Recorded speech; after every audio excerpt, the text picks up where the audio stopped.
Yes, yes, yes. This is a Castworthy podcast, and we are back.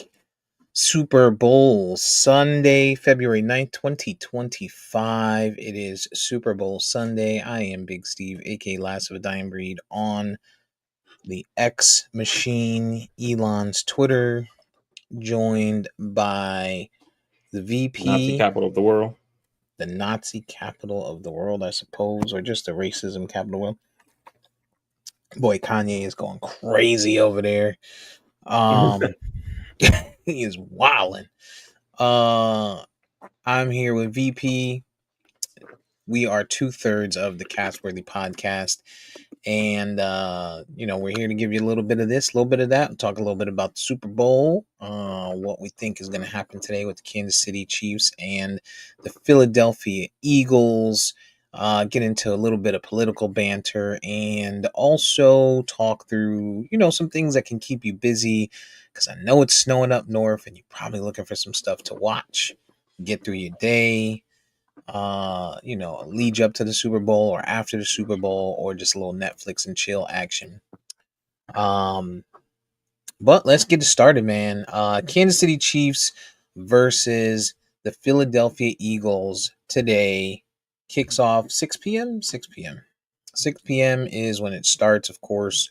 They'll do all the, Star Spangled Banner, all this stuff, and show Tay Tay a few times and lead to kickoff. So you're probably looking at 6:30, 6:45 actual kickoff.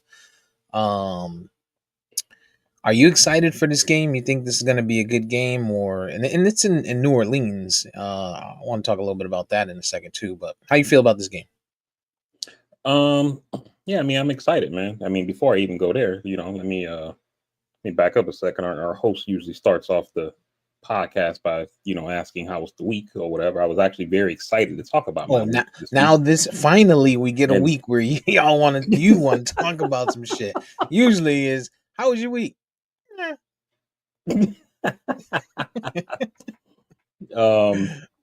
I had a very, I won't even say good week. It was more like half a week. It kind of started on Wednesday. Okay. Finally got my my power chair. So not like a standard power chair like you used to seeing. I have the one where they have the motorized wheels. So they basically the high speed joint. Yeah, they added some motors onto my wheels or whatever. So just in a couple days that I've had it, man, like it's like I feel like so much more like independent, like I mean just small things, like around the house. I've only been out in it twice, like outside the house, but even in the house, like when I finish eating or whatever, I just get my food and drive it to the kitchen, dump it off, like if I need to go inside the bathroom to do something, maybe something's in my eye or whatever, you know what I mean? Like I can go do that or whatever. Yesterday I was on the computer. I had to make up some time for work from Friday, and so I was logged into work, did a couple hours. I got done, shut the computer down, just rolled out, went to the TV, played some PlayStation without having to call her.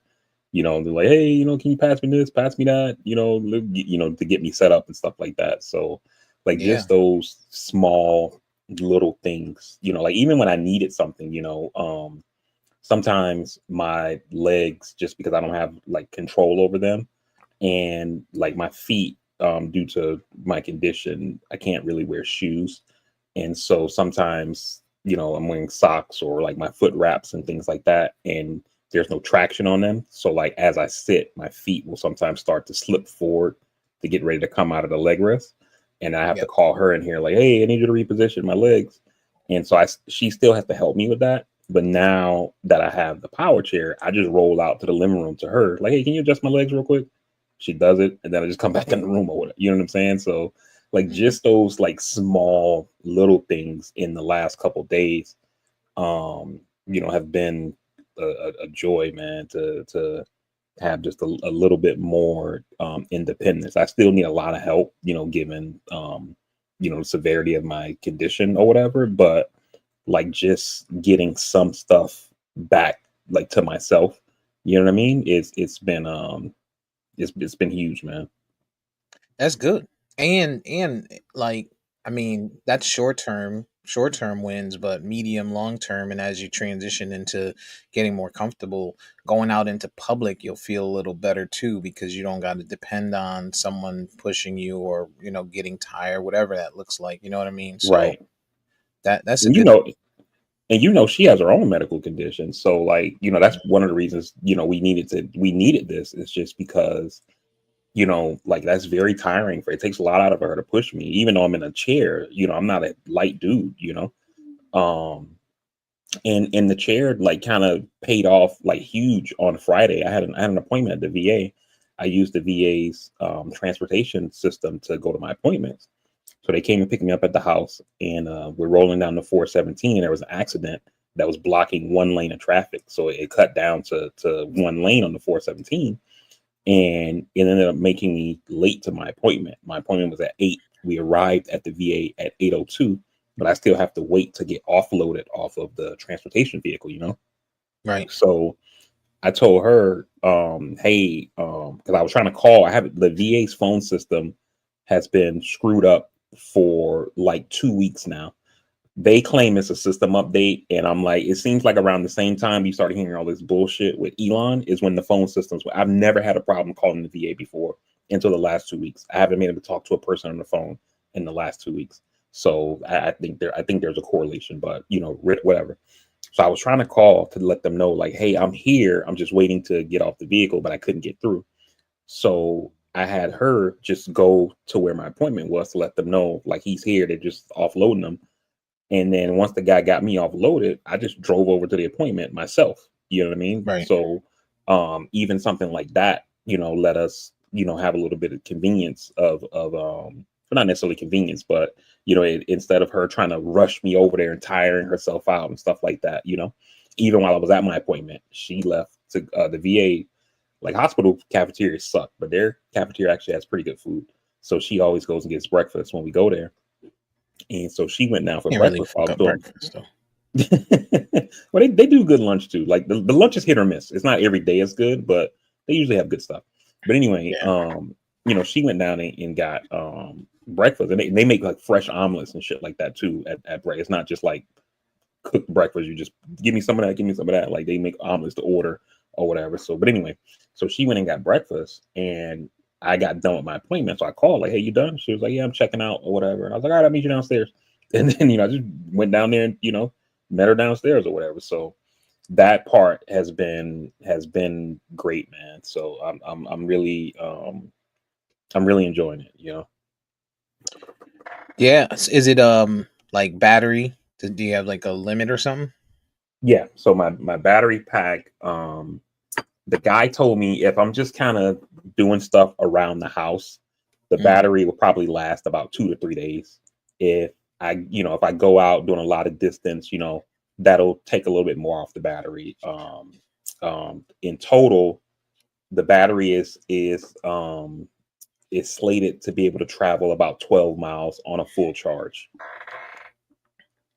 So, and I mean, 12. just yeah, 12 miles on a full charge. So just going Okay. around the house, like we charged it on Thursday. I went to my appointment at the VA, and and because of that situation where I told you why I was late, I Yeah. have 5 speeds on it. The maximum it can go is 6 miles per hour. So I cranked it up all the way and like hauled ass to my appointment or whatever. And then like after all the driving around the VA, and then we got back home, I dropped down to like 80%, but I'm at 70 right now, and I haven't charged it since Thursday night. Shit. That's good. Well, Yeah. charge that bitch up to 100 and take your ass to the nearest store and get a fucking desk lamp so we can actually see you when you pod. How about that? Is there a Walmart or a Target close by? Because fuck. I I probably can make it to Walmart, and then I probably have to get some juice while I'm there. See if they got a charging station for Just, me. just plug it in, right? Golly. Well, that's good, man. I'm glad that you got that. I know you've been shit. Well, I've been telling you to do that for a long time, and I know you got it started a while ago, but Hmm. about time. About time they got it taken care of. Now you could get out a little more, man. Get out in the house, even if it's just around the neighborhood. Cause you got a ramp and not going into the house, right? Yeah, yeah. Yeah, so if you just wanted to take a little lunchtime stroll, you could at least go get some air and not fucking, you Yeah, know what I that's mean? that's something I've been thinking about. Like, I have to take vitamin D supplements just because I don't get out a lot to get sun. And so even with something like that, I was like, man, I could probably, go out, you know, putter around, the block or something like that, 15, 20 minutes, get a little bit of sun, get some fresh air, get some sun exposure, vitamin D, and that maybe maybe I get my vitamin D levels up. That's one less pill I got to take. You know what I mean? Do you think Elon's gonna let you keep it, or he's gonna say that it costs too much for you to have a chair, and Well, they I got to mean, pull that out to save money for the government? I mean, we're not renting it; it's mine, so I don't. I think I'm good there. The maintenance portion of it, though, I can see what you're saying there. We'll see. We got to be able to give billionaires tax cuts. So Right, we're gonna have to right. cut veterans benefits, Social Security, Medicaid. Because Naturally, that's more yeah, important. hmm I agree. Well, that's good. My week was pretty. I don't know, man. It was like Groundhog Day. Wake up, wake up, take the kid to school, check the phone. It was a busy week at work, so I had that on top of lots of negativity in the news and shit. So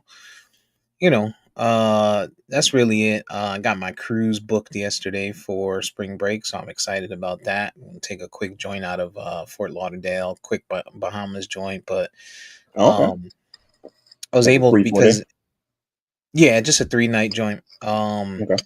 But prices be super expensive on spring break, and so I went in yesterday and I was like, fuck it, I'm gonna just grab a room. Found a little, a couple little hacks that I figured out. Like, hit up Mom Dukes, was like, yo, you want to come so we can grab a second room, put her, since they didn't have the kids sale free. You know what I mean? We just split the room and put her and the kid in one of them. This way, she's not paying full price for one room. And they split Right. it. And then because I bought two rooms, with this, they did 60% off the second guest on each one, and it came out a little bit lower, right? And so, Okay. as I'm getting ready to pay, shit timed out, and I was mad. I was about to get two balcony rooms. Shit timed out, so I'm pissed off. So I'm like, fuck. I hope I didn't lose my rooms. I go back in, and somebody must have canceled like a whole block of junior suites, hmm because I go back in and boom, there's like five junior suites on the same floor for less than the balcony price. So I just Damn. snatched up, yeah. So I just snatched up two junior suites and did it that way. So Nice. Well, the other yeah. thing you can do too is I don't know if you know the price of the cruise is like constantly changing. So and then as they get closer, if the ship is not full, then they're offering discounts in order to get people to like last minute book. Hmm. So just watch it, every couple of days and see. And if you ever see the price dip below what you paid, you can call and then say, hey, I'm seeing the price is this now. And they'll give you that new price. They won't give you your money back, but the like whatever the difference is, let's say it's like $25 per room, they'll give it to Yeah, you in onboard credit. I'll take that. Yeah. I'll take that because I buy. And here's the second quick hack. When you buy the drink package, you got to buy the drink package for each adult in the room. hmm So since one of our rooms only has one adult, ta-da! Only got to pay for the one. Only got to pay for the one drink package. You know how that go. Right. I go up and grab a drink for me. Go up and grab a drink for her. Go up and grab a drink for mom. You know what I mean? So it's I'm ready for it, man. Little quick getaway. Nice. Um, run out there to the Caribbean and chill for a little bit. So Nice. other than Nice. that, it was a pretty quiet week. You know, went and bowled on Tuesday. Did my thug thizzle. What I do is starting to get back into the swing of things. If TJ ever comes back to Florida and decides to bowl in an adult league, might have to, recruit. Yeah. I don't think he can just because Not if now, he goes, but yeah. But But once he gets a little bit older, if he makes his way back down here, unless he finds a little sugar mama up there, or find a little sweet thing up in Illinois, and ends up around that way. Yeah. But he probably freezing up there too right now. Still, Oh man, it's I try to tell him, but yeah, he'd be all right. He got all his gear, so he'll yeah, survive. yeah. They got snow up north. I know Northeast got snow. Connecticut, New York. I think. I don't know if it's as far down as Baltimore. That might explain why EJ's not here, or it's just EJ being EJ. That might be why he's not here. You know, just on some type of binger or some shit. Right. On his Lamar Odom type shit. Strip Oh man. clubs, titties, mm, whatevs. Um, but today is the Super Bowl, and I did the squares pull this morning, so I'm looking forward to that. Got Hmm. some bets out there. I didn't bet on the actual game line because I am absolutely torn on what's going to happen. Besides the fact that I hate the Eagles, and I also don't want Kansas City to win because the whole ref shit, and Right. um, Mahomes' wife is all that fun stuff. Right. Um, Even if you take all of that out of the equation, I really looking at this game, I don't know who's gonna win. And they have it as a 1 point spread. So it means that Vegas really doesn't know who's gonna win either. They just had, you know what I mean? They pretty much picked. I want to say Right. Kansas City is the favorite by a point, and they probably chose them for the same reason we talked about last week. They've been there, they've done that, and they just back for more. So I don't know what this game's gonna look like, man. Um, what's the key to victory for you today? For start with the Eagles. I mean, I think it the number one key for them is the quarterback play. Like we talked on pod in chat about um Jalen Hurts' some of his shortcomings as a quarterback, and I think that's going to be key for them, whether or not Jalen Hurts can play mistake free. I mean, last Super Bowl, he played very well except for that fumble, and that fumble, at the time I didn't think it was that big of a deal, and then EJ, did something that most people aren't willing to say on the internet, which is he convinced me that it was, and he changed my mind. So I think that'll be huge. Jalen Hurts playing mistake free, and then I also think that the Eagles' offense uh, um, it's so predicated on how Saquon does, and so they have to get him going in order for the rest of their offense to work. And so if Saquon doesn't have a good day, I think they probably lose this game, even if Jalen Hurts plays, mistake free and plays, relatively well. Um, and then obviously I would say the last key is their defense. I think their defense needs to speed Mahomes up. They can't let him sit back there all day and run around and do all that backyard crap that he does. They got to get him sped up some and make him make a decision faster. And I think those three things can help them be successful today. The Kansas City Chiefs were ranked number 10 in run defense this season. And so they only gave up 13 rushing touchdowns. They were giving up 4.1 yards per carry, but you know, they did pretty damn good against the run. And so to Hmm. your point, the Eagles being dependent on Saquon, Andy Reid is a, just a smart coach. Um, I forget I don't know why the defensive coordinator is it not Jim Schwartz. Damn it, Facts. Spags. Um, he he's a pretty smart guy, man, and I think he's going to draw up some really good blitzes, to try and keep Jalen Hurts, under control. But I also think that he's going to stack the box. I think he's going to try and trust his secondary. Um, and you know what they do? They're usually going to double up on the number one wide receiver and make somebody else beat you. So to me, I think if the Eagles are going to win this game, it's gonna require them being able to get the ball out quickly, and they're going to need to find other targets other than AJ Brown. I think Dallas Goddard is probably going to be the key to them because although the Chiefs have a good linebacker core, they tend to use that linebacker, to assist somewhere else, or stay in the box to kind of slow the run down, or they'll spy or whatever. So I think Dallas Goddard can get off a little bit today, and that's somebody that I'm watching for. I got a lot of prop bets on him. I think his Mhm. over under is 4.5 catches today, and I'm over on that for him for sure. Okay. Yeah. Kansas City side of the ball, I mean, it is what it is, right? Kansas City's got they've got a cadence. They're going to come out. They're going to try to run the ball a little bit. Then they're going to pass the ball, and then they're going to run the ball a little bit, and then they're going to come out, and it's just going to be Mahomes' time at some point. And I think for them, it's going to be, can Patrick Mahomes get the ball to DeAndre Hopkins? Right, Xavier Worthy is a rookie, and they're going to have their speedy guys, but the Eagles have good corners, man, and they've got good linebacker play. So I think they're gonna have to find a way to get some under stuff. DeAndre Hopkins is probably gonna have to run some cross routes, things like that, and they're gonna Hmm. need to move the chains that way. Kelsey just looks slow though. Like last week, or not last week, 2 weeks ago, I think he had like 4 catches or 2 catches for 15 yards against Buffalo.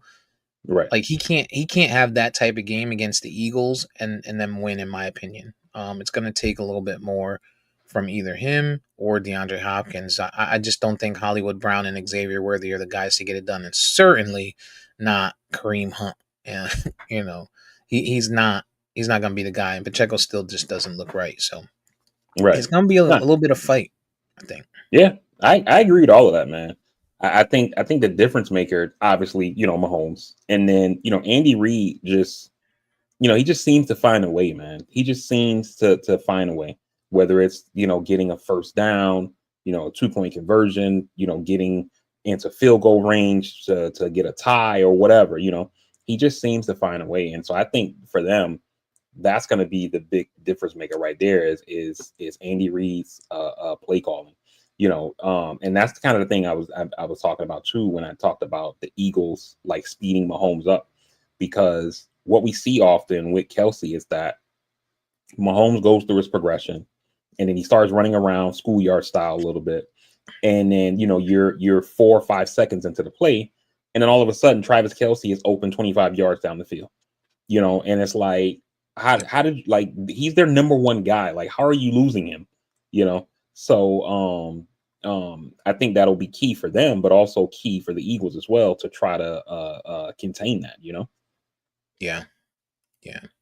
Chiefs had 13 interceptions on the year, um, and 15 forced fumbles.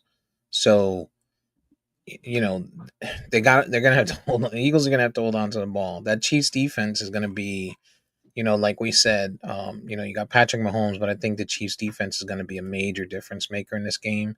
And Hmm.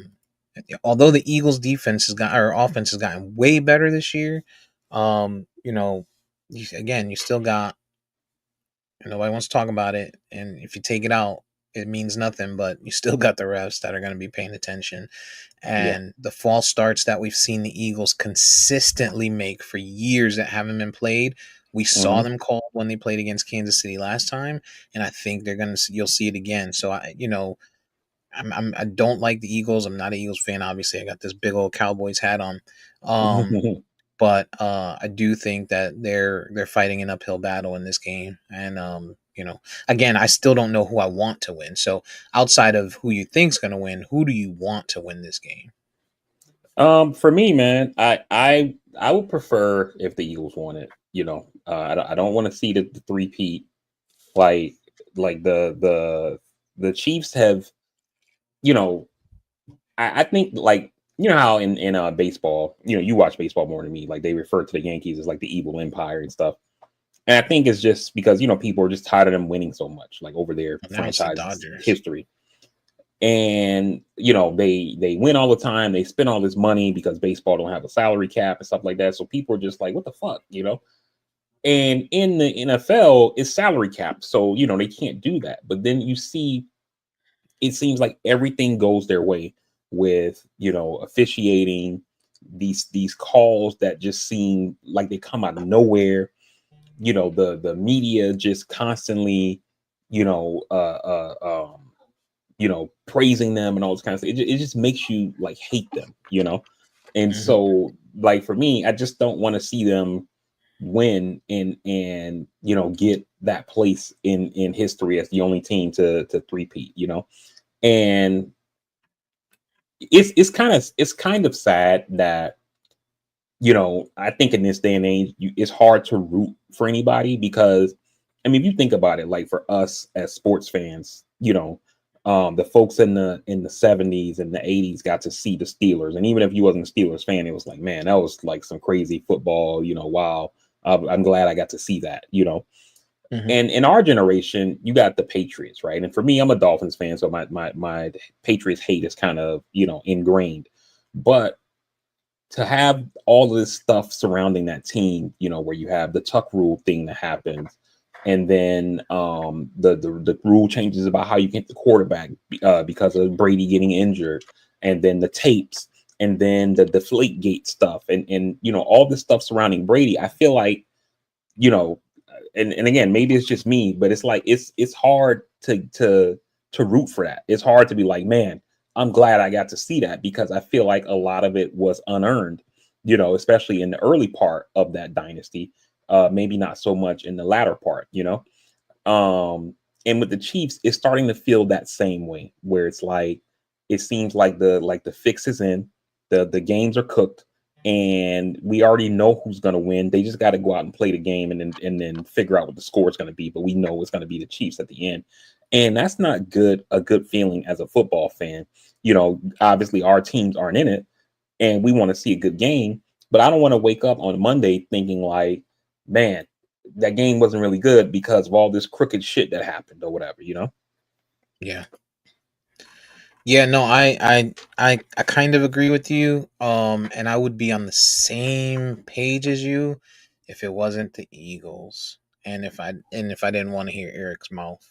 Like that's the other piece. I mean, I hate the Eagles, and I know too many Eagles fans to say that I want them to stop the three-peat. I think I'd rather deal with the three-peat and the Patrick Mahomes, doingy riding for the next 6 to 8 weeks, um, than deal with Eric for the next 12 months, or longer, and other Eagles fans. Um, but yeah,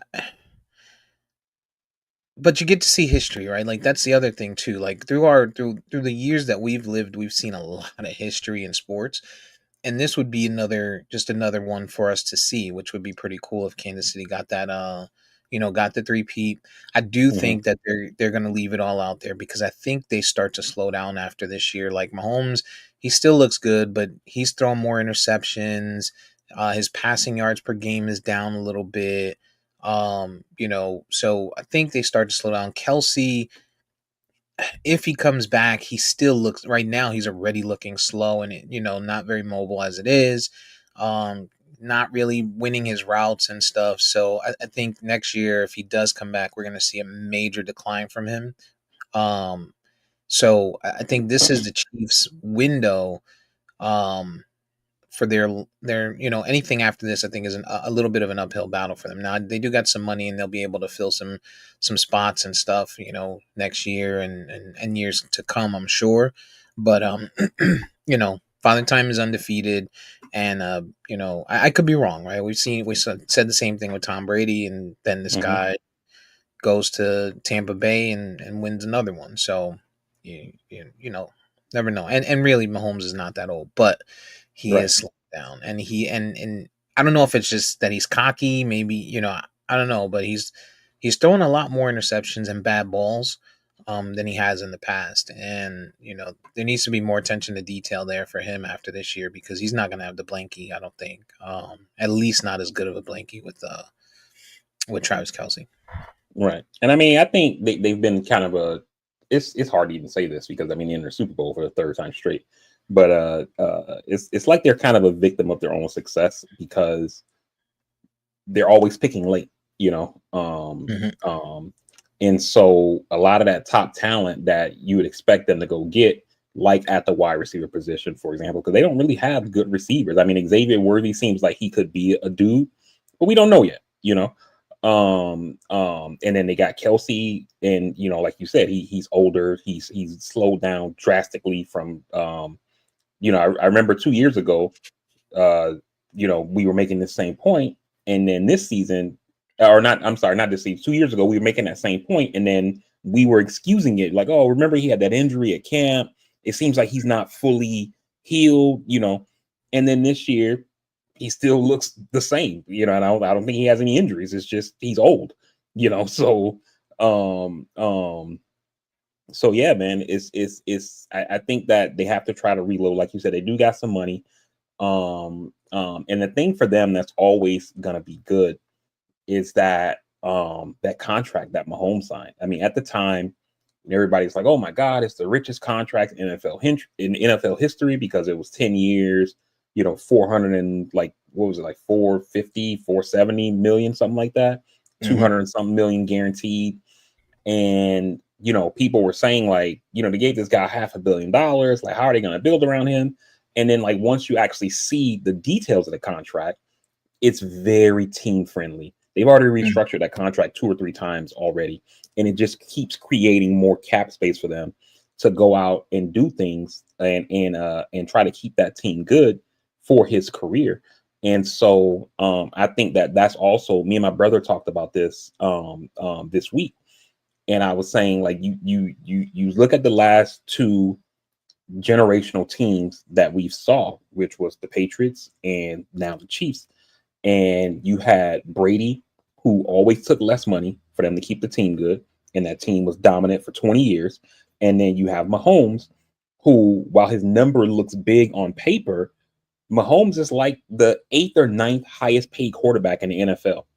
The most successful guy is barely in the top 10 of the highest paid guys. Tua makes more than Mahomes. You know what I mean? And so uh um you know, I think that some other teams might be successful. And again, you know me, I'm all for players getting their money. But I think if some of these quarterbacks went in and negotiated the deal for as much as they can get, and then had the team drop the number some so we can keep the team good so I can win, you know, we might have a lot more parity in the league. Yeah. Yeah. I mean, we saw this week, Miles Garrett requested a trade, and to that point, um, Micah Parsons went on record to say that he'd be willing to take a pay cut if it meant getting Miles Garrett. Now, as far fetched as that sounds, obviously, because Miles Garrett is going to be extremely expensive, Cowboys cap situation is all screwed up. We also Mhm, have other people that we have to worry about getting paid. Like, does Dak restructure and backload some of it since he kind of owes us a year from missing last year? Like, is to your point, do we have guys like that on the team that are willing to do it? We've seen, you mhm, know, Zach Martin did it multiple times. Multiple O linemen have done it um, for the Cowboys, and we would need something like that for that to happen.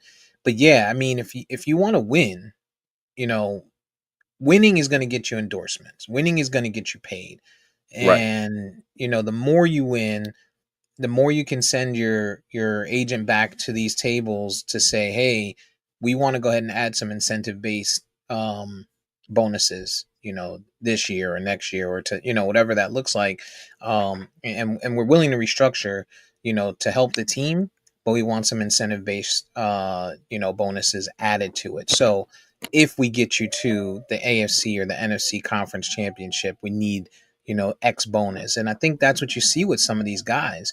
Yeah. And that's what it's Saquon going to take Barkley. going forward. Saquon Yeah. Barkley's contract was like $12 million, and then this season he's made 3 million extra in incentives, and then in the playoffs he's made an additional 500,000 in incentives because of the playoff incentives that he had. And if they win the Super Bowl today, he gets another 250. Right.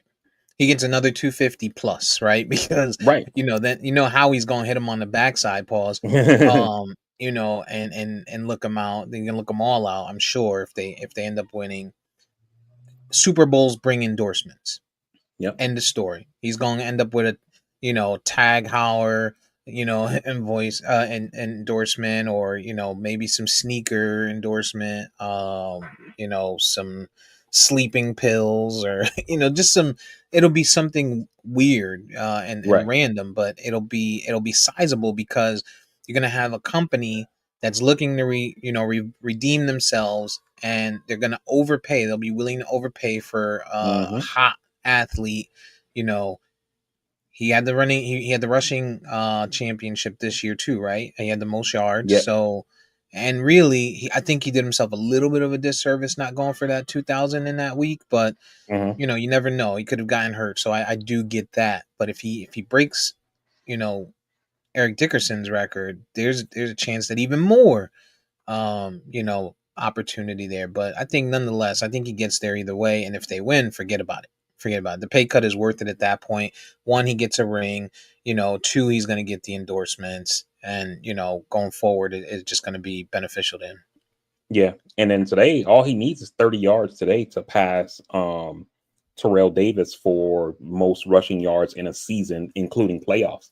So I'm pretty sure he'll get that, you know. He's going to get that. Yeah.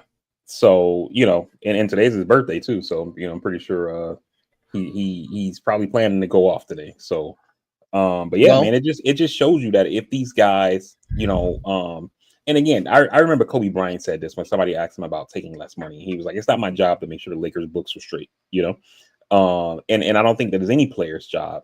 But I also think that if players prioritized winning over money, like it would be crazy, man. Like it's just you can do a lot if especially and the reason I say the quarterback is just because typically the quarterback is the highest paid player on a team unless you got a quarterback who's on a rookie deal. Um your Brock Purdy's and your Jaden Daniels and stuff like that or whatever. But you look at Dallas, you're paying Dak 60 million bucks, CD Lamb 30 million bucks, Micah Parsons, once he signs his deal, is probably going to be in that $30 million range. So you have $120 million of your $280 million cap dedicated to just three guys, you know, and so if you can find a way to save a little bit, if those three guys who are the leaders of that team, who I'm fairly certain that they're going to be there for the long haul, probably going down in the Ring of Honor and all that kind of stuff for the Cowboys.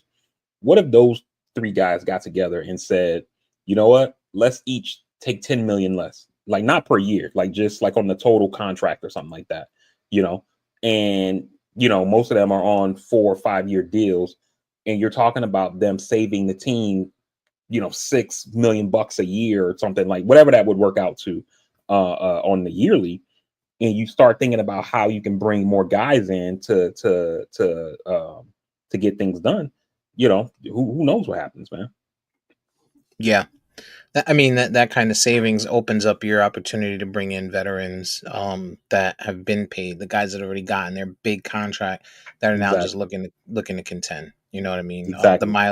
Miles Garrett's of the world, and shit like that. So, um, we'll see, man. I think it's going to be a pretty good game. The total is 48.5, I want to say, unless it's moved since yesterday. Um, I I think it's gonna be under, I because got the both under as well. defenses are pretty damn good. So if I'm betting, I'm probably not betting money line. I'm not gonna bet the winner because I have no clue. But I Hmm. am gonna bet the under, 48.5, if that's the number, and just hope that the defenses show what they've shown all year. I mean, you're talking about staying under 48 is 24-24. I think that's doable. I think we can end with a 24-17 game, and get there, or even a 31-17 game, and you're still, at the under. So, um, we'll see. Yeah. We'll see. I would probably go.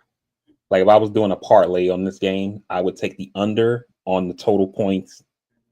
I would probably take the under on Mahomes passing yards, and then take, I don't know what the line is on Chris Jones for like sacks. Let's assume that it's like 1.5. I would take the over It's on that. point five. Point Oh, five. it's I'm point taking five. that. So I would Hmm. take the over. Yep. So So I have that a parlay with Chris Jones, point five. I have Patrick Mahomes over six rush attempts, because here's the key. I saw somebody oh post yeah, the other day is taking a knee counts as a rush attempt in the betting really? world. Yes. I did not So know that. if he takes a knee at halftime because there's only 20 seconds left, that's one. If he takes three knees because they get to the 2 minute warning and the Eagles have no timeout, that's Hmm. three, right? Plus the one Right. that he took at halftime, that's four. You're talking about all you need to hit the over is three more rushes throughout the game at some point, and he's going to scramble at least three times. Now, even if he doesn't take three knees at the end of the game or at halftime, you know, I still think he's gonna be on the move because the Eagles are gonna try and lock up the wide receivers, which is gonna make him have to be mobile. And six is not a big number for him. I took the over 9 for Jalen Hurts because I see that, and I took the anytime touchdown for him because I expect a tush push. Hmm. And those tush pushes count as rushing attempts for him. So if they do that back to back, and they're going to do it on third and fourth down, if they don't get Yeah. it on third, you could see 4 out of your 9 rush attempts on two third and fourth down conversions. Like it's Yeah. I think it's that simple. Yeah. And then I, I I agree. took the over on the kicker for Kansas City because I think Sirianni is a jerk, so he's probably gonna be aggressive, but I think Andy Reid is going to understand the need to take points Hmm. um, because he's been in this place before. So it's 1.5. So you're talking about 1.5 field goals. If he kicks 2 field goals, you hit it, and I think Okay. that happens. No, So I agree with all of that. I agree with all of that. That I didn't know that on the knees counts as a rush. I mean, you think that Vegas would kind of clean that stuff up, but they probably want it like that just because it helps them, beat guys on different bets. Like I remember seeing a bet during the season where the guy needed, I can't remember what it was he needed, and the quarterback took a knee, and that made him not get the over. Or it was pass attempts. I can't remember what it was, but somebody took a knee and it like screwed up his parlay or whatever. rush yards So or some shit. Like I've seen that I happen. think that's what Like it was. I think he had a rushing yards parlay that he had the over on, and then the quarterback took a knee, and that counted as like a 1 yard loss, and yeah, it made him go under the number. yeah. I've seen a lot of videos like that. Seen a lot of videos like that. Crazy, Um, nasty work. yeah, for sure, for sure. Um, Kendrick Lamar's doing the halftime show, and he just came. He's coming off of winning 5 Grammys last week. Hmm. So 5 Grammys last week. Not like us played at the Grammys. A minor played at the Grammys. The word pedophile played at the Grammys. This is gonna be painful for Drake. Yeah, This halftime show is gonna be painful for Drake. I mean it's been tough sledding for Drake, man. Like it seems like ever since the Pusher T beef, you know, like people he's been vulnerable, I don't know. It's almost like he had the beef with what's my guy Meek, yeah, with Meek, and he destroyed him with that back to back, and it's almost like he was thinking like, yeah, nobody he's will gonna ever ready do this. yeah, and then Pusha T came for his neck, and then Kendrick he's been down bad, man. He's been down bad, and then it don't even look good like this lawsuit thing. I don't even get that, and so Yeah, I'm not mad at the lawsuit. Drake is in Australia right now, but he's still gonna see the halftime show, no question. He's on tour, right. but I'm not mad at the lawsuit. Like at first when I heard about it, I was upset. I thought, right, like the way they positioned it, he was suing UMG, and the way everyone was positioning it online, Kendrick was on UMG, right? But nobody was talking about the fact that Drake is on UMG. So basically, he's saying, look, I'm signed to you. I have contractual agreements. Maybe there's, sales requirements, whatever that looks like. Hmm. And you're backing a guy. He's alleging that they backed a guy. They stream farm for him to go up against Drake, right? For Not Like Us. Okay. And if you're doing that, you're hosing me, right? I'm your employee, you're hosing me. And so I don't think he's suing, for the beef part of it. He's suing more for the business part of it. And basically, long term, he's probably thinking, fuck it, if this is, the mid to or the start of my decline in music, if I can win this and pull this off, I mean, he's already got money, but he can be significantly better off and, kind of ride off into the sunset or do something else if he doesn't want to continue touring. He can go, start a label or do whatever he wants to do and spend some time with his kids. So I'm not mad at him for it. I completely get it. I see a lot of people that are like, "Oh, it's some pussy shit over a beef, blah blah blah." But you gotta understand, like, if tell these same people, like, if you was working the drive-through and they said you could keep all the tips that came through the drive-through, but then they cut off the drive-through speaker, then you be mad, you know. Yeah. Yeah, I mean, I didn't know what the lawsuit was about. Like what you're saying is the first time I've ever heard any detail from it. I guess to me, it just seemed like, like people always talk about, you hear people say like keep it in hip hop, keeping it all the way hip hop or whatever. Mm, And that was like, one of the good things about, all, whether it was Drake and Meek or the Pusha T thing, Kendrick, it was all just hip hop, no, like flexing on Twitter and IG and shit like that. I mean, I know some of that probably happened, but it was more just, rap battle, you know what I mean? And then the lawsuit thing happened, and it's kind of like, what the fuck? Like it don't seem like we're keeping it hip hop or whatever. yeah. Um, on hip hop a little bit and kind of you know that team or that group. Lil Wayne announced that he's going to be putting out an album. He came out Mm. this week and said he would not be performing at the Super Bowl. Kind of reiterated that to people. Hey, don't forget they didn't let me perform in my city. Um, and he's going to be putting out the Carter 4. I think it's June is when it's slated to drop. Are you excited to hear a Wayne album at this point of his career? I know you're historically a Wayne fan, so Yeah, I mean, I'm a Wayne fan, so you know, I think my bias would let me like it, whether or not it's gonna be, goaded, that's left to be seen, but I mean, Wayne still puts out, bangers. Like I him on the um on the what was it, God's Plan track with Jay-Z and Ross. mhm. Like Jay-Z killed it, and Lil Wayne, his verse was the next best one.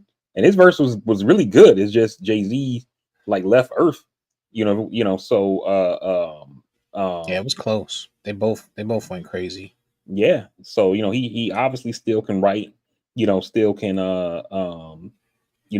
can put out dope music. So, it should be exciting, man. Yeah, the thing about it is the music has gotten so bad. You know what I mean? Like before, for me, it was like, all right, I can tolerate Wayne, and then I really didn't really like him until Carter 3. I know everybody talked about the Carter and the other stuff that he did and all the mixtape stuff that he did. It didn't jump off the page to me. I was like, all right, I'll listen to it. It's good club music or whatever, but not something I'm putting on if I'm driving. Just me, right? But I do get he had a major demo that was their thing. That's self, right? In general. Hmm. Um, but it's gotten so bad in hip hop or rap or whatever you call it that now going back to what Wayne was doing is almost like going back to old school hip hop because these people have come so far. They just mumbling and I don't know. It's so bad right now. So I'm excited to hear a Wayne album. And I just hope it's done right, and I hope it's not rushed, And I hope he finds a way to. I mean, he came out this week because Kendrick Perkins was on ESPN, and he said, Golden State. They were talking about picking up Jimmy Butler. He said Golden State thought they went out, or he was expecting Golden State to go out and pick up Taylor Swift or Beyonce, but instead they picked up a Nicki Minaj, and like I get the reference. Nicki Minaj is really really good. Arguably one of the best, if not the best, female rapper of all time.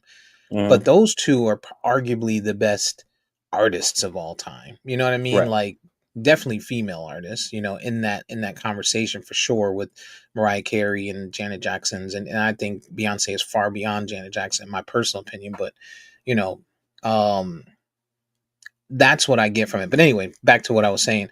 Lil Wayne came out and responded to Kendrick Perkins in that space. So I'm expecting to see Lil Wayne have Nicki Minaj on that album. Hopefully, he'll have Drake on that album, and we'll get some old school Young Money feel. And hopefully, he'll take over the summer, and maybe we'll see him next year on Super Bowl stage or All Star game or whatever. But I'd like to see Wayne come back, get off the lean, and get it right. Yeah, no doubt, man. No doubt. Yeah, it's kind of crazy, like, the NFL. And man, I wonder if it's just because of stuff like the lean or whatever, but you know, like you had Snoop out there or whatever. Like, I mean, if anybody knows anything about Snoop, is that he smokes a lot of weed. So I don't necessarily see why you would have a issue with with Wayne performing, probably the biggest artist out of New Orleans. Like, I'm not saying he had to be the headliner, but the fact that he's not even performing is kind of crazy to me. Yeah, I think a, Especially when you I think think a, about. I think a Wayne and Friends would have been nice. Like they could have done it that way, like Little Wayne and Yeah. Friends, because then you get Nicki in there, then you could maybe get Drake in there, then you could maybe even see, like, if it's him, he definitely could get Khaled to come out if he wanted to. Like Khaled would Mhm. not turn down the opportunity to show up at the Super Bowl, and so many others that he's done tracks with. Like he's got rock out, rock tracks.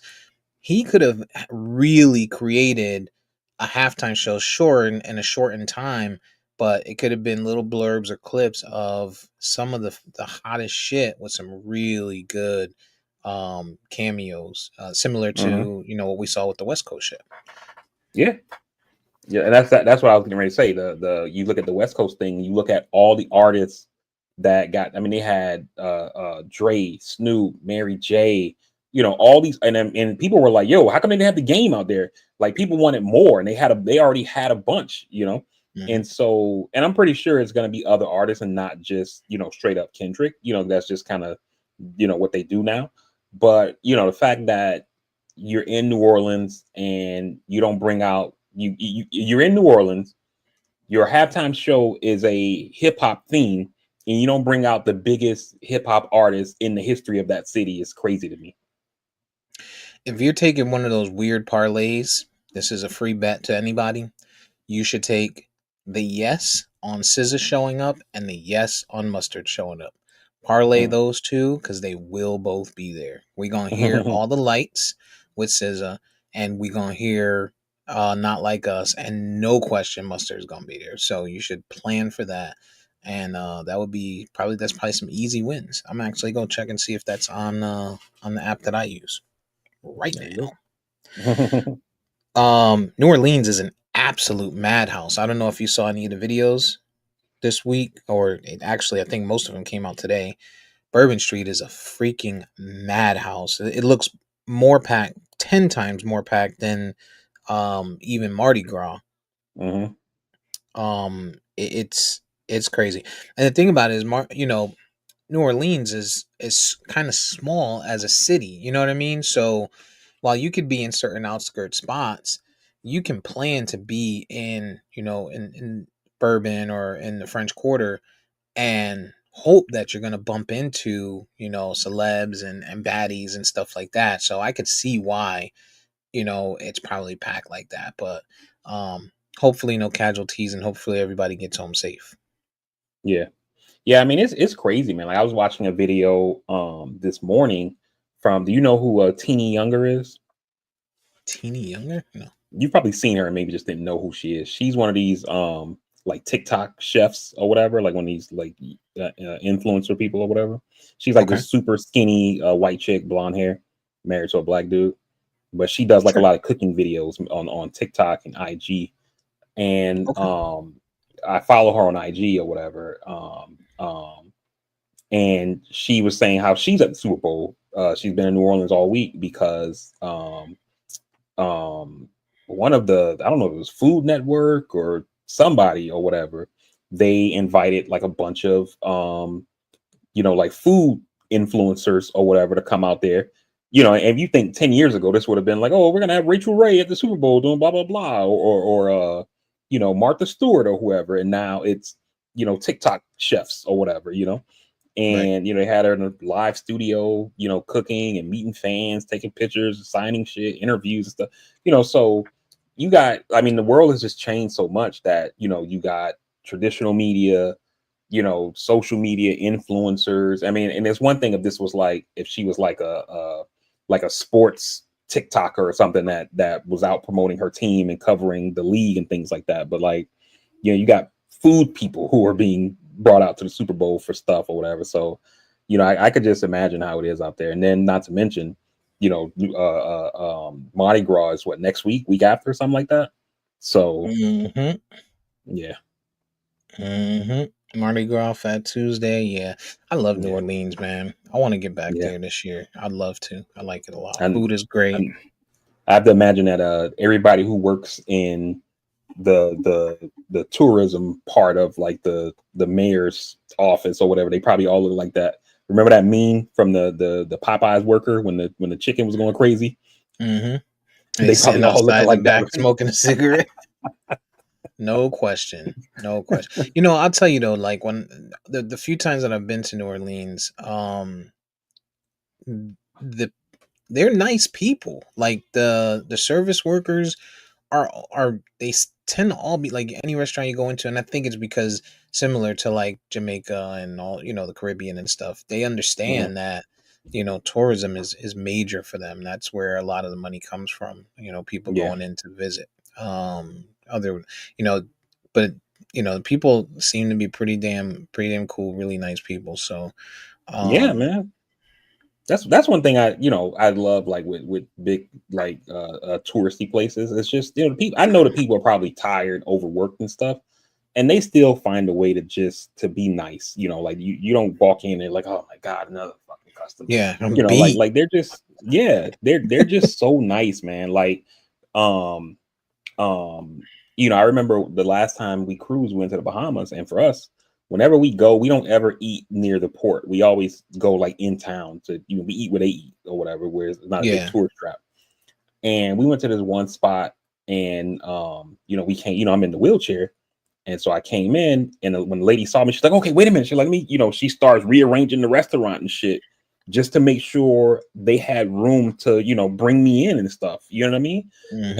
And I mean, drop of a hat, it wasn't like she just stood there like, "Okay, y'all figure it out" or whatever. She like Right. literally started moving her tables around She and ain't stuff just start to make sure. sighing, Right. sighing and sulking like, You know what I mean? And you know. so, it was, so yeah, man, I love that about, places like that where the people are just like mad nice, yo. Yeah, no question, man. It's gonna be a good game. I'm gonna have, I look forward to the Super Bowl snackies, wings and things and all that fun stuff. So Mhm. Super Bowl Sunday, man, here and now. Yep. Um, your boy Donnie T is supposed to be at the Super Bowl. That's unfortunate. Yeah, Donnie T's supposed to be at the Super Bowl. I think he gets booed if they show him. I think he gets booed. And they said Elon Musk, and this is just, I don't know how accurate it is, but a rumor that he has spent 40 million on Super Bowl commercials to show what Doge has saved in spending to date so far since taking over. And that is one thing I'm not looking forward to seeing Yeah. I mean, if it's it's, true.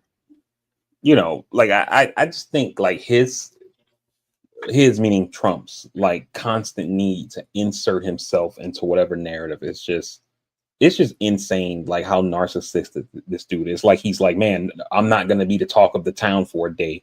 So you know what? I gotta go to the Super Bowl. So that way I'm being talked about. I'm being shown because we can't have this one day go by and like it not be about me. And that's what it is to me because he's not a sports fan. Like you don't really like in his last presidency, you didn't see him at the Super Bowl. You know what I mean? You didn't see him, doing all this UFC shit or what. It's like he just constantly needs attention. You know what I mean? And the thing that I don't like about it is that like think about the fans, for example, and this is why presidents are like hesitant to do stuff like this, is because it's already gonna be like tough with parking and security and all that kind of stuff like that. And then now you add in the Secret Service getting in the mix, it's gonna make it that much more hectic for fans to to move about the stadium and get to where they gotta go and all this kind of stuff like that. So like why bring yourself there? You know what I'm saying?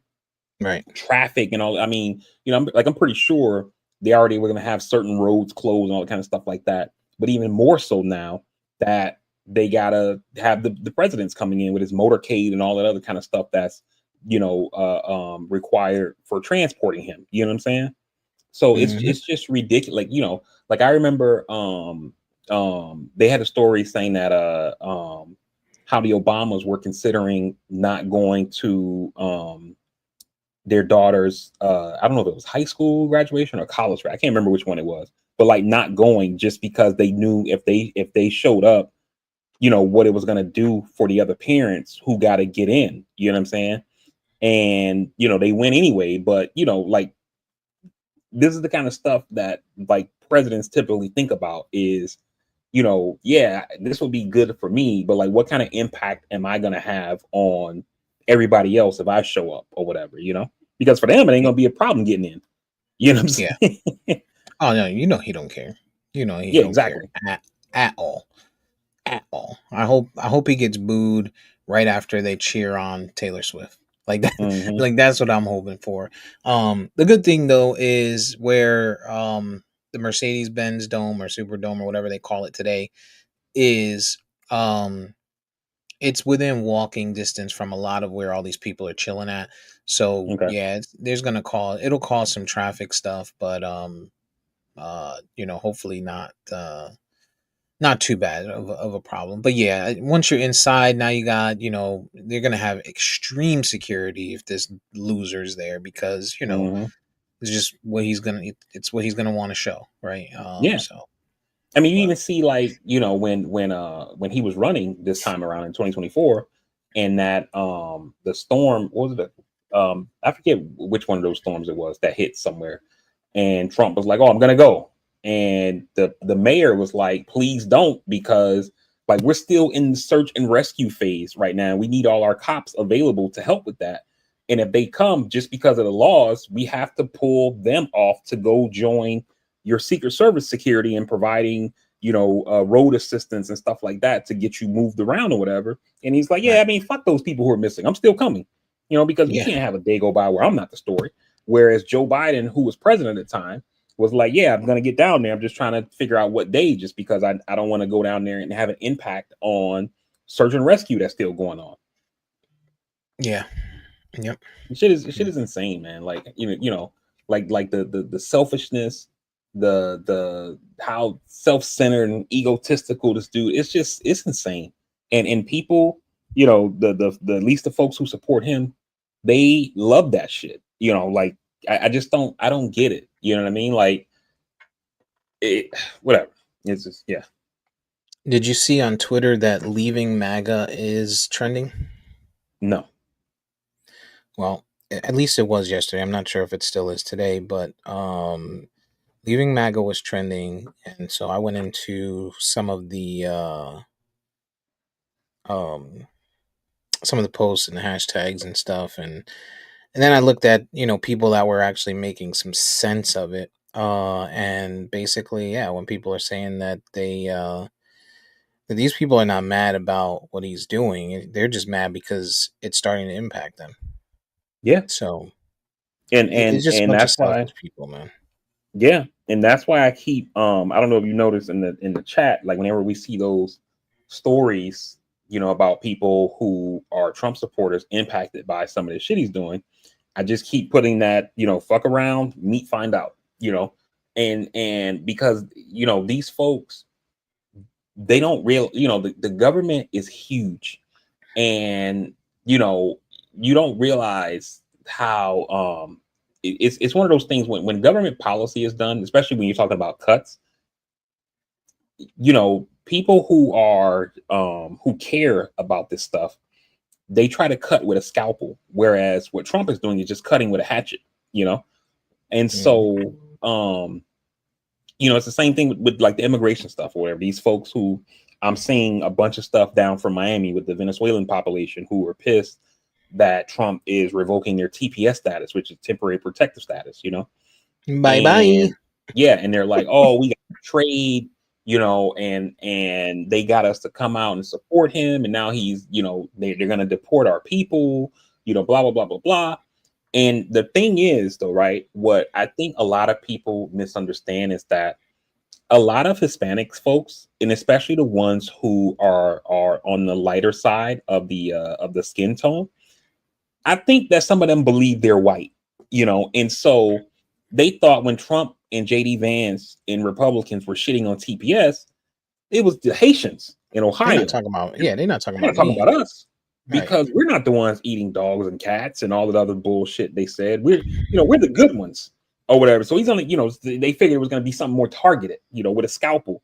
And Trump's like, no, it's all immigrants. You're on TPS, you got to go. You're in the middle of the green card process, but you don't actually got one, you got to go. You know what I Hmm. mean? And so you're going to start seeing all these people impacted. And a lot of them are the ones who voted for this shit. And so while I consider myself to be a bleeding heart liberal, and I don't find joy in people's pain and anything like that, you know, for those folks who voted for Trump and now their friends and their families are being fucked over and they are feeling some kind of way, I'm like, no, you should not be upset. This is what you voted for. Trump's and here's the last thing I'll say on this, Steve, is that in 2016, Trump was very vague about his policies, right? I'm going to fix this thing's going to be fantastic. How is it going to be fantastic? Because I know the smartest people. Who? Great people. These are like the smartest people who get things done The so ones with fast. brains. Yeah, big. We're talking big brain people. I know so many. Oh, it's going to be great. And so I can see. Well, I can't see how people fell for that shit, but they fell for it nonetheless, right? Then he serves, he loses, and then he comes back in 2024, and this time it's not just it's going to be fantastic, it's going to be beautiful, whatever. He actually had some plans this time. So he went out and told you what he was going to do. He says, I'm going to deport all these legal immigrants. And I saw a story on CNN with this farmer in Nebraska or something, like one of those Midwestern states, and he's like, no, I don't think he's going to do that. Trump says he's going to cut the Department of Education. You see teachers in Kentucky's poorest counties that voted for him saying, no, I don't think he's going to get rid of the Department of Education. And then now that all that stuff is happening, people are like, why is he doing the stuff that he told me he was going to do during the campaign? I don't know Right. why you refuse to believe this man. He's telling Right. you what he believes, what he wants to do, and then you keep saying, "Nah, I think he's joking. I think that's a negotiating tactic." The people in Dearborn, just saw a story this week about people in Dearborn, Michigan, largest Arab American population in the country, who are stunned that Trump is talking about shipping all the Palestinians off to Egypt and to Jordan, and then renovating fucking Gaza, and I Gaza guess Strip. giving it to the Israelis or whatever. They're shocked and stunned by this, and it's like, why? Why would you be like that? You know what I mean? Like, people try to tell you this stuff, you fucked around, and now you're finding out. Yep. Deal with that shit. Mm-hmm. Deal with it. It's it really just comes down to people have to stop allowing other people to think for them, right? So because he'll Mm-hmm. say this shit and they'll hear it and it'll be a shock. But then someone that supports him will come out and be like, he's not saying he's going to get rid of the Department of Education. He's Right. just saying he's going to get rid of the funds that go towards the trans and the books that talk about racism and trans stuff. That's all he's going to get Mm-hmm. rid of. He's not going to get rid of the whole Department of Education. He's not going to impact, your disabled child who's benefiting from the money and the grants that these schools are taking for their Mm-hmm. specialized school. He's not going to do that. It's only the trans kids that he's trying to, he's trying to fix that. He wants the teachers out that are teaching, trans and homosexuality. That's what they tell him. And then they're like, oh, well, that's it. You know what I'm saying? And Right. here you go. Fast forward. Now you get to find the fuck out. And you know what? I don't have any remorse. I don't feel for any of them. I feel for the ones that, thought the right way, that paid attention, but the ones that were on his side, I do not care. I'm ready to rub it in at every move. In fact, I'm about this close to actually calling people out on my social media that I know, but I don't want to go that far because I know it's some people that haven't paid their child support. I know it's some people that haven't paid their rent or their mortgage. I know it's some people that's on Section 8 that are going to be impacted. I know it's some people that have, and you can't put your struggles out there, and then when this shit comes around, people know your struggles and know that you're gonna be impacted, and you're still sitting over there like, nah, well, I still think I made the right decision because he's gonna make me money. He just hasn't had time yet to focus on the price of eggs and inflation. Right. You got it. You got Yep. it. Exactly. It's these folks. You talk like the stuff they're talking about doing with Social Security and Medicaid, and it's like all of you poor people who get your health care through Medicaid and voted for this shit. Like, I don't understand. Like, this stuff literally is going to impact you. But I think what you said is a great point where Trump goes out and says, I'm gonna gut Medicaid. And then they listen to, one of these, MAGA folks on YouTube who says, oh, no, he's not talking about getting rid of Medicaid. When he literally said, quote, I'm gonna gut Medicaid. I don't know if he said that, I'm just making it up. And this person tells you, no, that's not what he meant. What he actually meant when he said the words, I'm gonna gut Medicaid, is that they're gonna get rid of DEI in Medicaid. And they're gonna, not allow Medicaid to pay for gender reassignment or trans stuff or hormone blockers or abortion. That's what he meant. He didn't mean he's going to actually kill the program.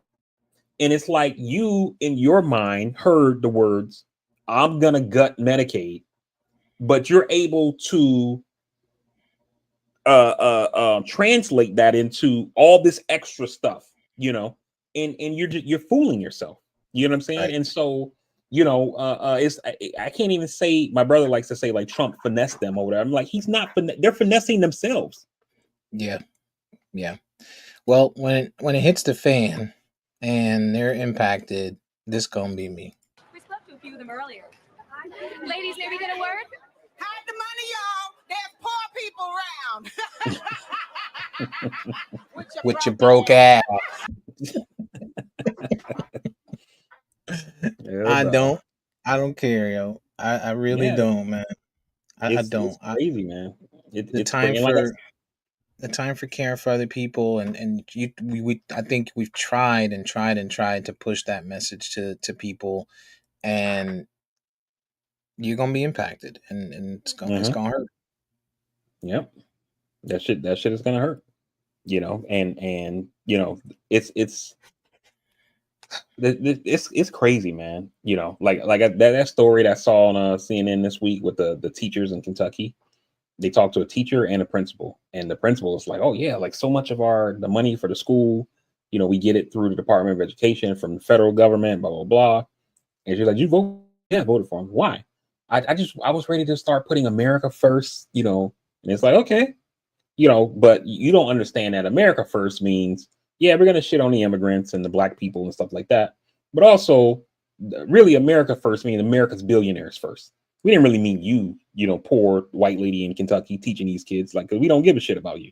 We care about your votes, so we'll keep you pissed off talking about abortion and DEI and trans people and stuff like that to keep you hyped and engaged or whatever. But at the end of the day, we got to cut the benefits that you get in this school to educate people. So that way we can ensure that Elon Musk and Jeff Bezos and Mark Zuckerberg get their taxes cut, because haven't they paid enough already? Yeah. Yeah. Well, prayers to all involved. Um, uh, on a lighter note, I started watching, or let me not say I started. I got fully addicted and went through this week. So that's one thing I did this week. Um, Nobody Wants This. You brought it up last week on Netflix. Kristen Bell, is that her name? Yeah, Kristen Bell. Kristen Bell. Kristen Bell. Man, what a fucking show! 10 Yeah, episodes, 30 minutes. 30-minute episodes. One of them is short. It's only 21. I think it's episode 9 or 8. But nonetheless, dude, what a show they did. And you know what's crazy? That's been out for a while, and I remember seeing it hmm every time I open Netflix and seeing the preview of, oh, you bang hot rabbi or something like that. You're dating hot rabbi, and I was like, I'll come back to this one day. You know what I mean? And man, what a show! What a show! Dude, they just have a perfect cast. I think. yeah. I I loved mean, it, man. I loved it. from the brother that plays Sasha I to love the that character. He plays in Veep. He was so funny in Veep. oh, okay. I've never seen him before. I, I hmm like I like dude that the car the second episode when they were in the car. Oh my god, I was cracking up. It was just dude, they did so good with that show, man. And I even like his wife. Like his wife is, she's like annoyingly funny though. You know what I mean? Yeah, Like I don't know, man. They did a good job with that shit. And I look forward yeah, to season 2. yeah. Me too, Uh, man. I loved it, yo. I saw when it first came out, and I looked at the preview, and I was like, I like Kristen Bell, so a lot. Like I remember like a year ago, I watched a movie with her and I can't think of his name, the guy who plays Frasier on Cheers. He played like her estranged dad or something like that, and they went on a cruise together or something. And I watched that just because it had Kristen Bell in it. You know, didn't and never heard of the movie or anything like that, but it had her in it, so I watched it. But that's the same thing. That's how I watched that the movie with the coupons that I hit you up on or whatever. Kelsey Grammer. Uh, yeah, Kelsey Grammer. Um, I like um, that. I like that movie too. yeah.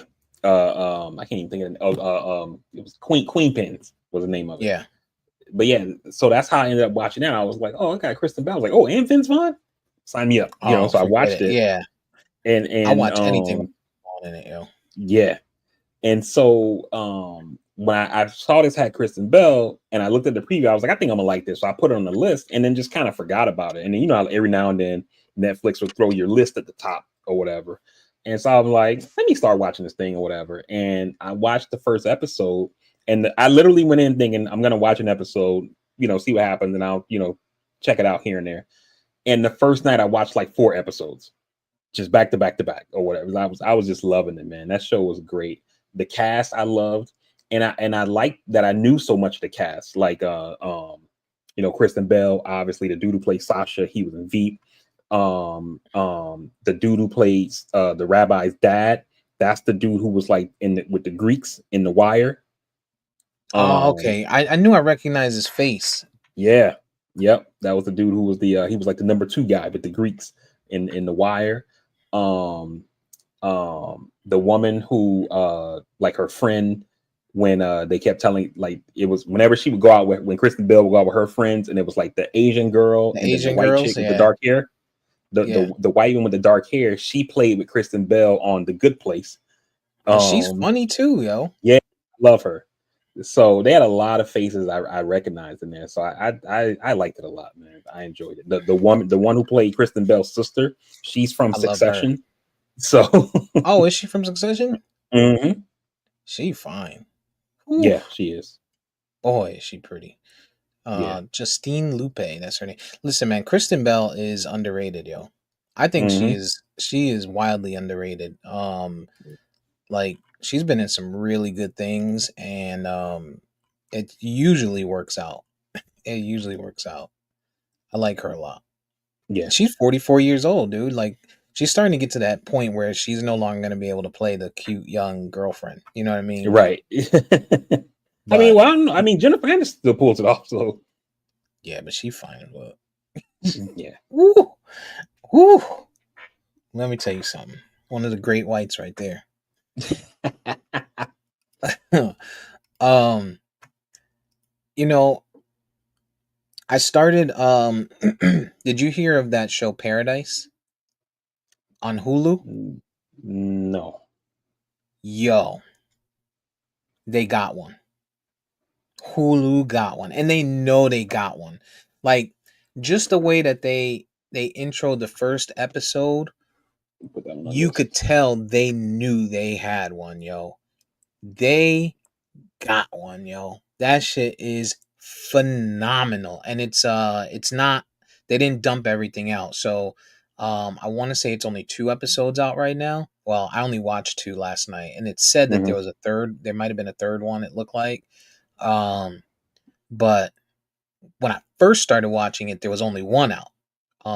They did 1 episode last week, and I heard people talking about it. And so I was like, "Yo, is it a series?" They're like, "Yeah, it's a series." And I was like, "Well, how long is it?" And they're like, "Well, there's only 1 episode out." And I figured, well, if it's only 1 episode and it got people talking, then I need to check it out. Yo, the first episode, forget about it. Fucking gold. Okay. Absolute gold. I don't think I've ever seen a first episode of a TV show done better than that one. Like cliffhanger, like makes you wonder, makes you think. Like oh man, and then second episode is good too. So, but they know they got one. They know they have one. That shit is it's phenomenal. Okay. I just put it on my list. I don't want to go too much about what it's about. I'll just give you a quick basis, because if you go too far into what it's about, then it gives some away. But Okay. basically, it's it's a Secret Service group, and they've been assigned to watch the president, Okay. and it just has some wild ass turns to it, yo. Woo, Yeah, man, I'll check that. I see it got Sterling K. Brown, and I like him. yeah, And he man. the white guy. I don't know his name, but I know his face. I've seen him and stuff. Dude, oh yeah, dude, that show was so good. And Yeah. I'm only 2 episodes in. Like I would have watched, like, and I'm thinking the third one's out, because when I was watching last night, it said third one starting in 10 seconds. But I was so tired, I didn't want to even fall asleep on it, so I waited. Okay. Check that shit Yeah, out, man. I definitely will. I watched last night we watched Back in Action, the Netflix joint with Jamie Foxx and Cameron Diaz. Oh yeah, And it was a Netflix joint.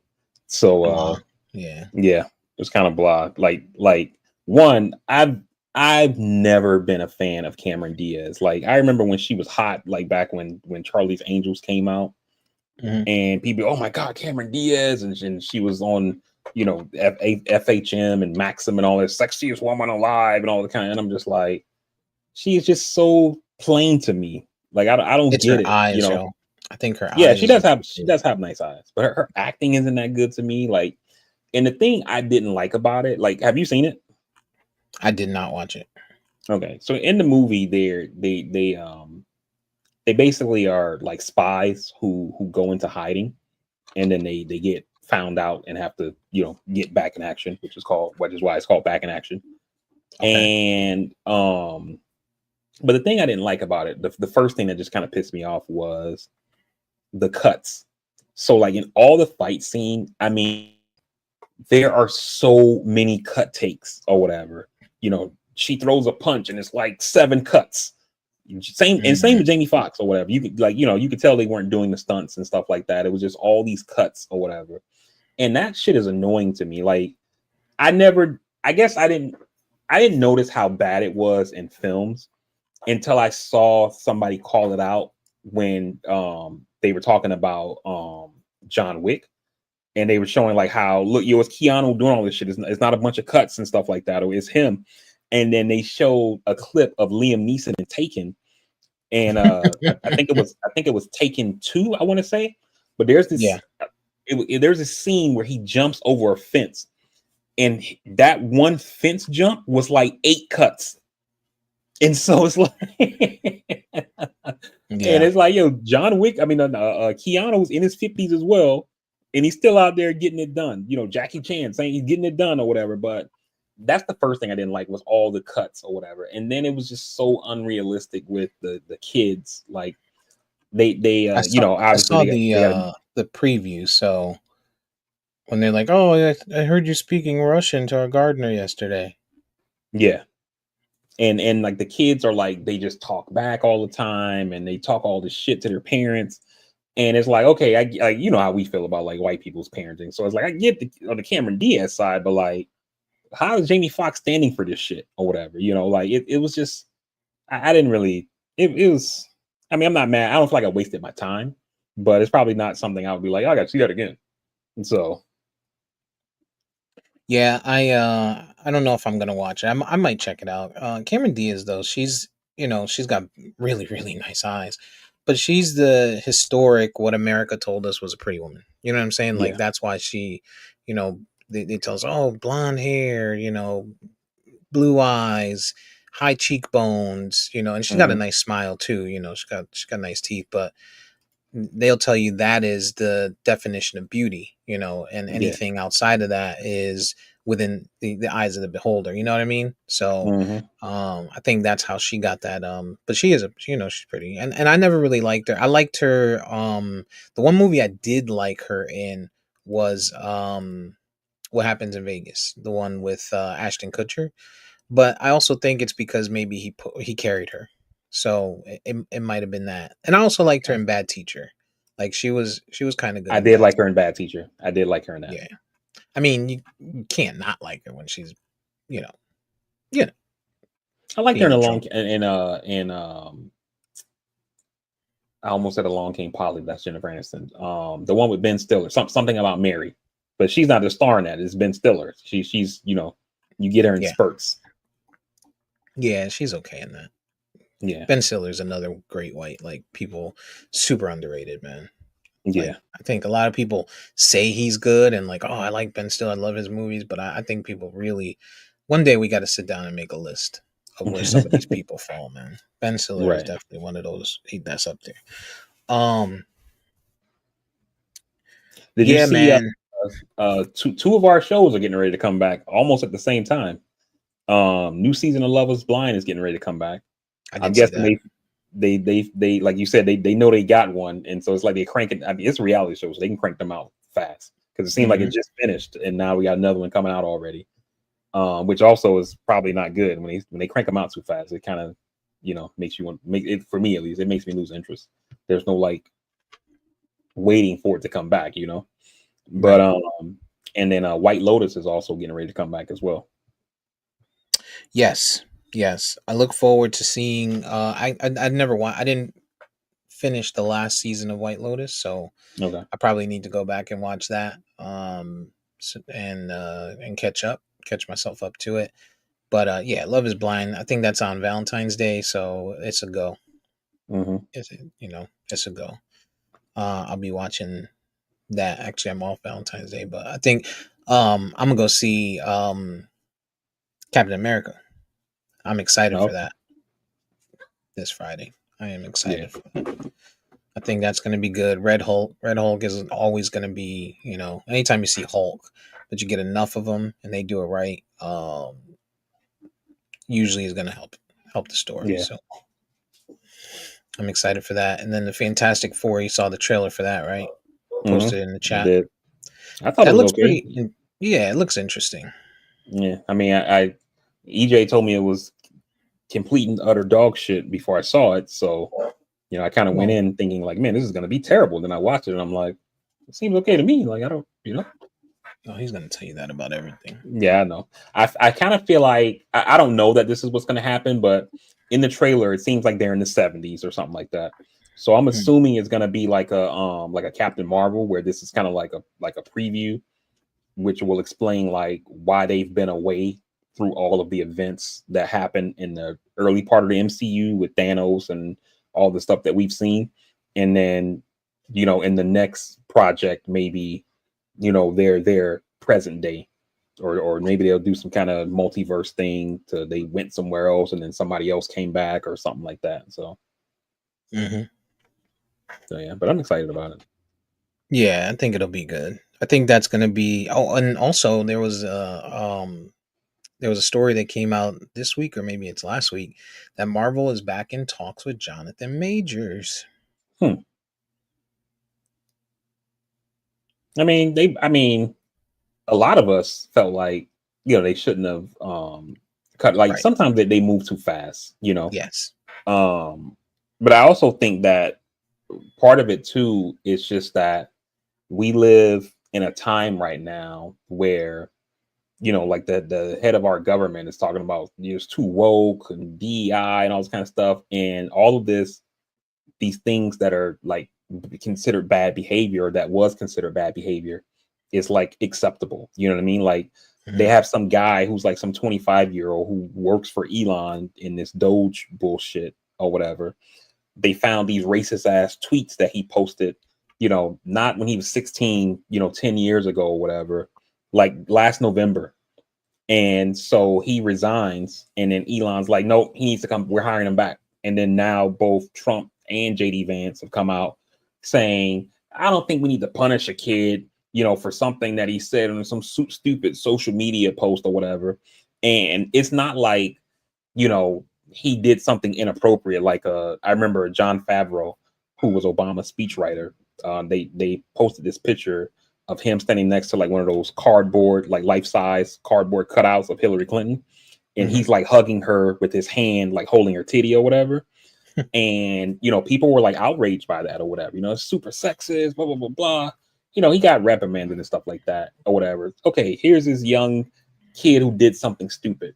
This shit is like racism type shit. You know what I'm saying? And they're like, no, it's all good. Yeah. So with all these companies, strapping DEI and trying to cozy up to Trump and stuff like that, they're probably like, yeah, fuck it. I mean, we already did all our stuff for Jonathan Majors to be like the next big bad. And, everybody seems to be okay with, bad behavior, even though, the stuff that he did doesn't seem like it was that bad or whatever. So let's get him back. Yeah. And I have to think, right, like they had movies, not a movie, not a scene, movies planned around this guy, multiple Mm-hmm. movies, and some of them were already in writing, sorry. Some of them were already in production, like Right. to try and turn around and just say, oh, we got to change the story, rewrite, come up with the what the story is going to be first, and then get back into production is a lot, man. Like, Mm-hmm. and I'm sure they probably felt it. And to be fair, Jonathan Majors is a fucking actor, yo. Like, Yeah. from Lovecraft to um the Apollo, the Creed joints, like to Yeah. to the Marvel universe, like he was a monster. And it's hard to throw away that kind of talent. And people loved him when he was Kang. So yeah, it makes sense. Bring the guy back. Yeah. You know, Yeah. Might as well. he deserves a shot. Um, so I'm excited for that. Um, what else, man? What else? What else? I had something that I was gonna say, but I completely forgot what it was. We talked about the Luca trade last week, right? Yeah. Okay. AD's hurt. Who I'm saw that shocked. coming? I Who can't believe saw it. who saw that coming? Oh man, I tell you. I cannot believe Everybody it. I've been getting told all week I'm an idiot for thinking that the Lakers, made a good move, and here we are. Try to tell I mean, people. like the thing is, like you've seen, I've seen this posted all over social media, and people are saying that. I mean, they're saying he was like 270, but like this dude scored 70 points in a game at 270. Like, I don't care how much he weighed. Like, you were talking about how like, Luka gonna be out there with a bogey in his mouth. I don't care if he's playing with a cigarette in his mouth. If he's 270, whatever. He's arguing with the refs. Like this dude, he's that dude, and you don't like. How hard is it for a franchise to find a person who's that dude? You know what I'm saying? The Cavs with LeBron, Miami with D Wade, Seattle with KD, Warriors with Steph, Spurs with Tim Duncan, and then Manu and Tony. You know what I'm saying? Maybe we'll see with Wemby, the Bucks with Giannis. Like how long have the Knicks been waiting to find that dude since Ewing's left? They seem like they got him in Jalen Brunson, but it's not like they found him. They got him in free agency. Yeah. It's hard for a team to draft From that Dallas, dude. by the way. I'm sorry. I said from Dallas, by the way. Yep, facts. So it's hard for a team. I mean, your Magic have been looking for a guy since Tracy McGrady, and y'all didn't even have him the whole time. You know what I'm saying? Shaq, same thing. It is hard to find a guy who's that dude, keep him long term or whatever, and to find that, and not you didn't just find it. You had Dirk, and then you got Luka, and Right. you just gave it like, come on, dog. This I don't know. In the only way this trade is looked at as being a good trade, like using hindsight when we look back, 15 years from now, is next year Luka has like a career-ending injury, and it's like, man, at least they got rid of him, got a pick, boo boo. But other than that, like, I don't see how this trade is looked at as good. Yeah, this I told somebody this is the Rams and Detroit. That's what this is all over again, right? Detroit, and it, that's still at span, right? That's still a little off because Jared Goff is not the Luka of the NFL, but it paid off for the Rams because they got an old quarterback, but they won a Super Bowl with it. And so if the Mavs win a chip, then it's worth it. Right. It's worth it this year if AD can bring them a chip this year, even if they win it next year. Like because I think that's his, I think it slows down a lot for him after that. He's already injury prone. He's 31 years old this year. He'll come into next season at 32. I think this is, and they have the team that they have now with Gafford and Lively and Kyrie and the supporting Kyrie's a cast. free agent this offseason.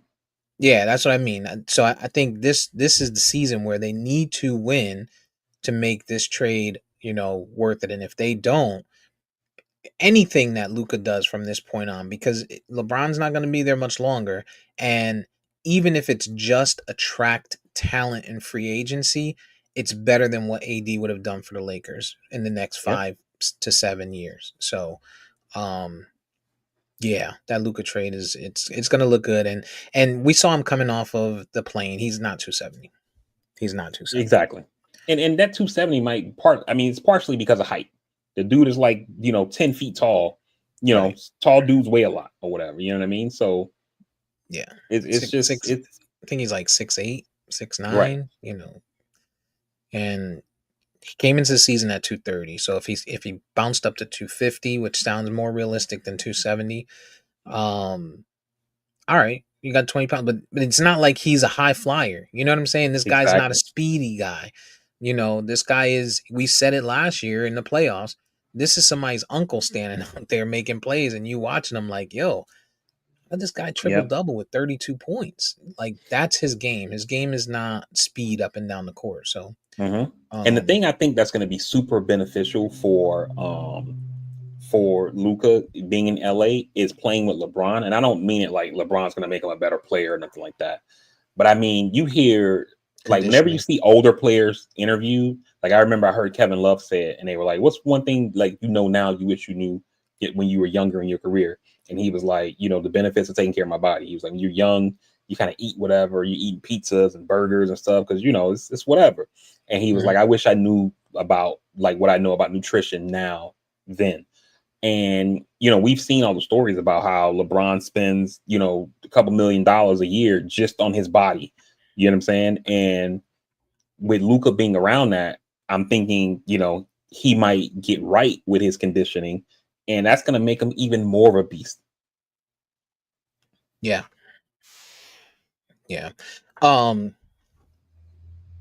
Lakers doing some wild shit. They tried to go get a big man to replace um AD from Charlotte, and he's nice, but he didn't pass the physical. So Hmm. that's painful now. Like I don't know if a trade falls through because of that, do they get a window of time where it can, because now it's past the deadline. It's not like this happened a week before the deadline and they can revisit it, but like do they get a week of time where this guy can, requalify, or like are they just out of luck for the rest of the season and stuck with Dalton Connect? Not, and when I say stuck with, I don't mean stuck with, but I mean this guy started looking great at the beginning of the season, panned off since, and you finally got someone to pay for him. So I don't think it was a horrible trade getting rid of him. Yeah, I think they're stuck. Like in terms of, the only way they're going to replace somebody is if they, elevate somebody from the G League, or somebody off the street or something like that. But like in trade wise, it's a wrap. So I mean, that's one thing. I mean, I guess you don't expect guys, you know, you're trading for a guy in season to not pass a physical, so maybe that's why you're okay with making these last minute trades at the trade deadline, because you're thinking, yeah, okay, we're gonna trade this guy, he's gonna be fine, we're in season, so we should be in shape, and that just seemed to not be the case with what's his name, Roberts, I think that's what they traded for. um yeah, No, I mean it's Williams, I think. well, okay. Yeah, it's crazy that the guy didn't pass a physical, but yeah, they're stuck unless they get somebody. I don't know if it's like how in the NFL you can sign a player off another team's practice squad if you're signing them to the active 53. So I don't know Yeah, if the NBA is like that, where you can sign a guy from another team's like G League or something. Um, but yeah, so I unless they really like elevate that guy too, man. yeah, unless they elevate somebody off the G League or sign somebody off the street or something like that, they're basically stuck. Yeah, I really like uh the guy that they traded for. What's his name? Mark Williams. Hmm. Um, he's been looking really good since Lamelo was out, and scoring. He was always looking like a good rebounder and defensive guy. But with Melo out, he's been scoring as well. I think he would have been a great addition to the Lakers, but it's a Hmm. shame that they lost that, because that was the argument I've been making for the week, is like all they got to do is go find a big man. You know what I mean? You don't need the AD scoring because you got the scoring back. All you need is a rim protector at this point. You need a Yeah. guy that's going to grab boards and rim protect. And they went and got it, and now they lost it, and they're stuck with 47 guards now. So, Austin Yeah. Reeves, Dalton Connect, they got the whitest team in the league. Yeah. Yeah. I mean, they should figure something out. I mean, it might be as simple as, if you can do like an NFL where you sign players from other teams' practice squads, they might be able to find a big man who, maybe you find a guy on Memphis's G League team or something, you elevate him to the Yeah. active roster or something like that, and then you're straight, But Yeah. whatever it is, I'm sure that it's in the works. You would think that it is, because they definitely need a big man. And um if you and I see that as fans, Rob Pelinka got to see that as a guy who gets paid millions of dollars to do this shit. Yep. Yep. Um. All right. Well, anything else? um for me, I don't think so. All right. Well, I think we're at a good spot. I'm ready to go get my Super Bowl day rolling. Figure out exactly what snacks are going to be made and or purchased. Um, and get it moving, man. So Yes, with sir. that, I'll hand it to you to get us up out of here. Hey, everybody, we definitely appreciate you guys for rocking with us for this week's episode of the Castworthy Podcast. Hopefully EJ's all right for wherever he's at, whatever he's doing, whatever he's coming off of. So hopefully we Or can get him back whoever. on the show. Right. Hopefully we can get him back next week, 2 weeks in a row. So We need to break up his little relationship. That's what I'm going to do. uh But like we always say, man, make that phone call, send that text message, reach out to your people, let them know you're thinking about them. Tomorrow's not promised to anybody, and you never know what folks got going on in their lives. For everybody out there in a relationship, Friday is Valentine's Day. If you forgot, that's coming up. So yeah, time to break up or go get a gift real quick. I already ordered my delivery. Like, oh wait, let me shut up. There you go. Just in case she missed it. But with that said, man, you guys can find the podcast on all podcasting platforms by searching at Castworthy. You also can follow us on any of our social media by searching at Castworthy. On Instagram, it's at Castworthy_podcast. While you're there, you can leave us a like, subscribe, share, follow, tell a friend to tell a friend, help us grow the audience. We very much appreciate it. And, hopefully we get a good game tonight. Hopefully we get a great halftime show tonight. And, good luck to you and everybody on your parlays, whatever you got going on. Hopefully your snacks turn out good, all that kind of stuff. Hopefully people didn't RSVP and you order a bunch of shit and they don't show up. So, hopefully it's good today, man. And, but with that said, we will see you guys next week for another fresh episode of the Castworthy Podcast. Until then, we out. We love you. Peace.